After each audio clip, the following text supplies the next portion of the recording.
What's going on, everyone? Welcome into another episode of Luttie's Look Back. My name is Nick Luttrell. We're going to be taking a look back at all of the college basketball news and scores and highlights. Well, we won't show you highlights because there's rules against that on today's show of Luttie's Look Back. We're going to start my show how we always do with my three big things for the Arkansas men's basketball game. Another disappointing, confusing, brutal loss over the weekend, this time to number 21, Georgia, 90-76, the final score. The Razorbacks fall. You see the three things behind me. Let's start with the first one. Very bad start and a very bad finish. In the middle was great, but everything on the edges were horrible. My second big thing is that comeback, the thing that was in the middle, the comeback for the Razorbacks to tie the game. That was good. I liked that, and I liked the fight in this team. My third big thing, so with all of that, is Arkansas good or are they bad?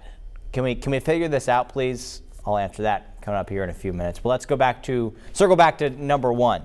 My first big thing from this Arkansas loss to Georgia. Very bad start, very bad finish. The first 7 minutes of this game, we're going to take this in chunks, people, so go with me here. And this is my left to right. It's a little bit different for you.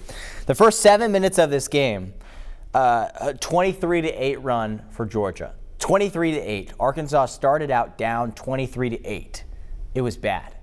The last 7 minutes of this game, Georgia went on a 22-8 run to end the game. So 23-8 run to start the game, 22, slightly different, to 8 run to end the game for the Razorbacks. 7 minutes. Now the middle 26 minutes, Arkansas outscored Georgia 58-45. So for the majority of the game, Arkansas was the better team. They outscored Georgia by 13 points. But for these 7 minutes here and these 7 minutes here, Arkansas was obliterated. So they got to find a way to start games better, especially on the road. They got to find ways to end games better, especially on the road. This isn't a problem with Arkansas when they're in Bud Walton Arena. When they have a home game in Fayetteville, Arkansas, that's not a problem. None of this is a problem.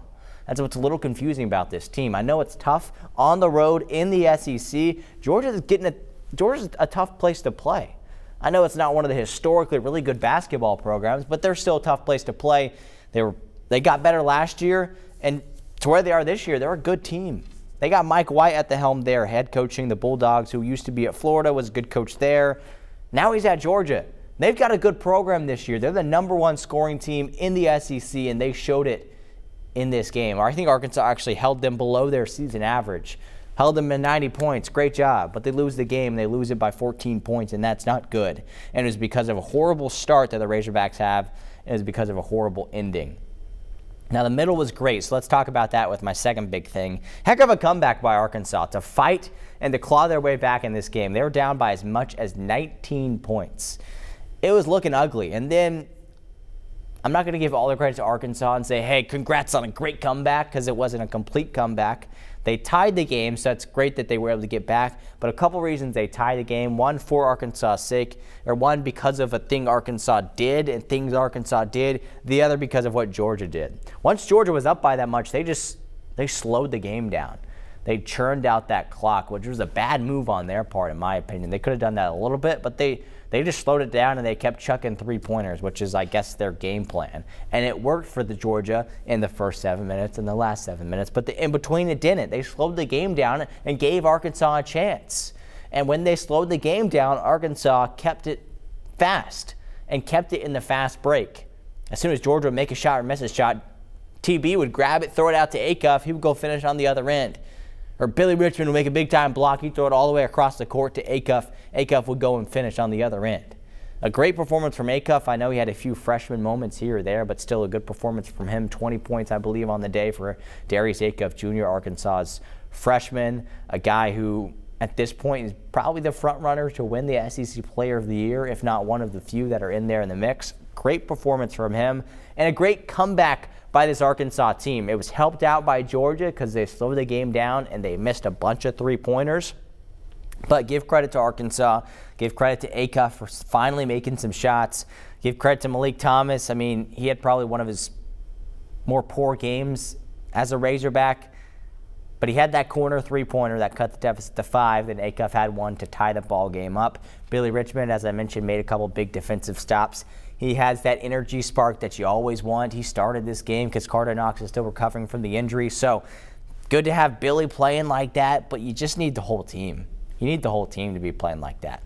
And you need to be playing like that consistently, not just in the middle 26 minutes of the game, but in the outer edges. I'm going to keep coming back to this, man, because that's what lost Arkansas the game, starting good and finishing good. They didn't do those things well. But to focus on the positives, they had a great comeback, and I'm glad they did that. I know it just hurt a little bit more as a fan to watch that game and to see them come all the way back and grab your attention. You turn the game back on. Oh, Arkansas looks like they're going to no, they still lost by 14. Yeah.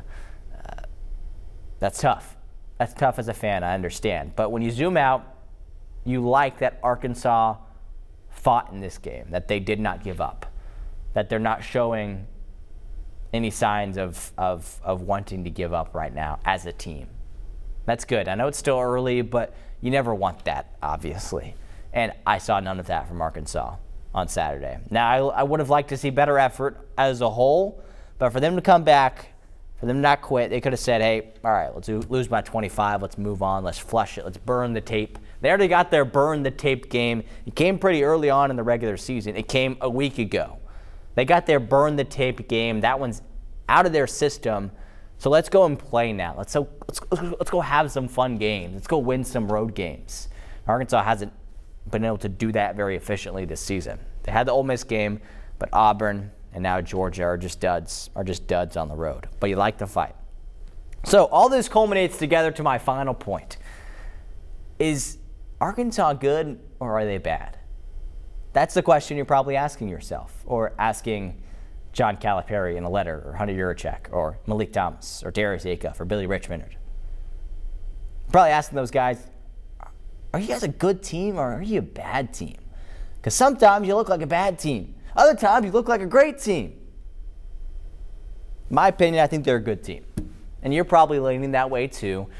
When the AP poll comes out later today, they should still be ranked in the AP top 25 because they dominated South Carolina and then they kept it close. You know, they had the comeback with Georgia. If they didn't have that comeback, then maybe not. I don't know. I really don't know, guys. But I know that Arkansas is good. I don't know if they'll still be ranked in the top 25 when it comes out today. But I know that they're a good team. And sometimes good teams don't play good. So I think at times Arkansas is a good team that just plays bad. And for a lot of, let's say, the last 10 years that I remember watching Arkansas basketball, this team has the highest potential out of any of them. So that's good. Let's keep that positive energy going. This team has the most potential, and this team has shown signs of greatness.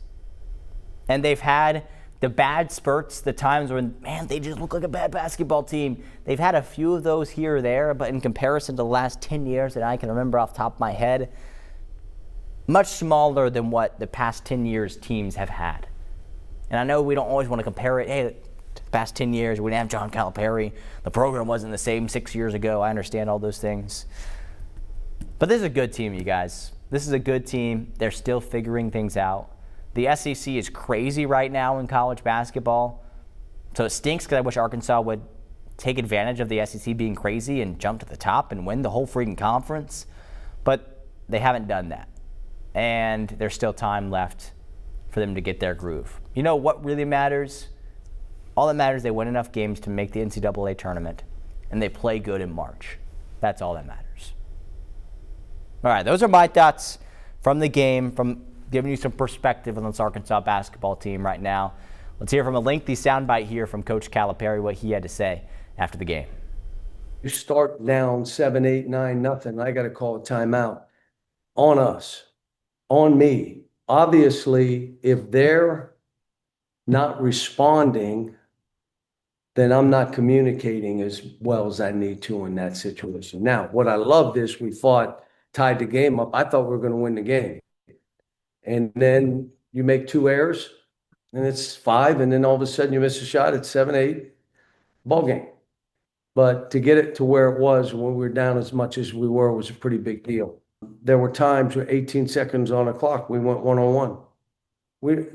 When did we do that? I mean, and I don't know, again, what led to that. But again, I'm telling all the guys, just take responsibility, man. You know, look at your own game, take responsibility. I'll do the same. Yeah, that's a good win for them. And, you know, it's a hard place to play. I mean, we got it to where we were, and I thought we had a chance. If we hadn't been down that much early, we'd have been up for it. A little different game. But you go down 18 or whatever we were down, it's hard.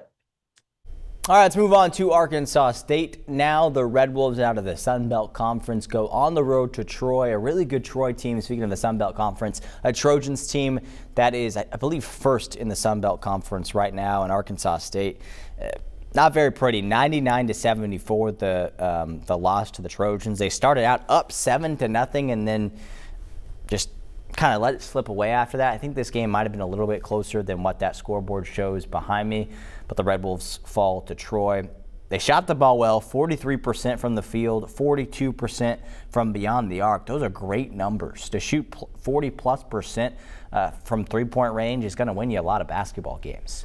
What isn't going to win you a lot of basketball games is free throw percentage. 55% from the charity stripe. You can't have that if you want to win close games. You can't have that if you want to stay in a game, which Arkansas State didn't do in this one. They were blown out.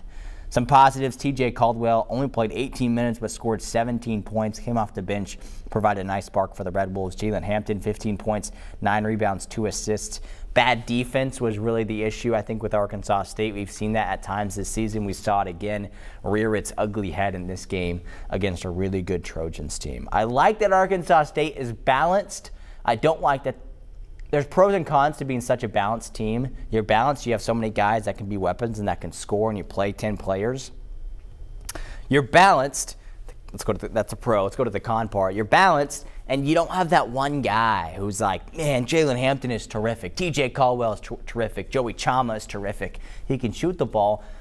But I don't know if they have that guy. And maybe it's still kind of early to figure it out, like who will be that guy. Maybe it's just going to be a balanced team. That's just how this team is. But I think if there was a flaw with this team, that seems to be it. On the offensive side of things, it's a little bit easier to talk about offensively versus like what are they doing wrong defensively. That's more of a team aspect of it. But offensively, they need that go-to guy, to someone to step up and take charge of this team, because there's multiple guys doing it, but not really one that is stepped above everything else. So that would be my challenge to the Red Wolves going forward. Let's move on to Little Rock men's basketball. How about the Trojans? I think 4 wins in a row, getting past Western Illinois, which, you know, Western Illinois was previously winless in the OVC, so and not a very impressive win, but they did win 86-79. The final score, Cam Wallace, the former Parkview Patriot, returning home, playing for the Trojans, 21 points, 8-14 from the field, 8 rebounds, 3 assists. Jonathan Lawson shot a lot of three-pointers, but he also made a lot, 6 three-pointers made for Jonathan Lawson. He has such a silky smooth jumper. But I talked about Arkansas State. I talked about their free throws. Little Rock, let's talk about them too. 100% from the free throw line. That's great. What's also great is that they shared the ball so well. 21 assists for their Trojans. As I mentioned, at 4 wins in a row, they're now tied for second in the OVC. Let's hear what head coach Darrell Walker had to say after the game. This is going to be a long season. I mean, if you watch the game tonight, I told Coach Baker, I said, these guys are really, really tired out here. Toon was basically hurt out there playing with a hip flexor that's really swollen, but he gutted it out and played. I think this league is going to go down to the wire. If we can stay healthy, I think we'll be in the mix of things. But I thought overall this was a really good and entertaining basketball game, and some things that we got to clean up. Gave up 18 offensive rebounds. I got to go strictly back to shell drill. We got to go back to the basics again before we go on this long road trip. All right, our final men's basketball program to get to before we move on to the women's side of things. UCA, they dominate the Ospreys 98-69, taking down North Florida by a pretty big margin, which is what UCA should do. But let's give credit to this Bears team. This is a Bears team that won 4 conference games last year. The entirety of last year, they won 4 conference games. This year, they've already won 4 conference games. The entirety of last year, they won 9 total games. This year, they've already won 9 total games. So they've reached both of those marks.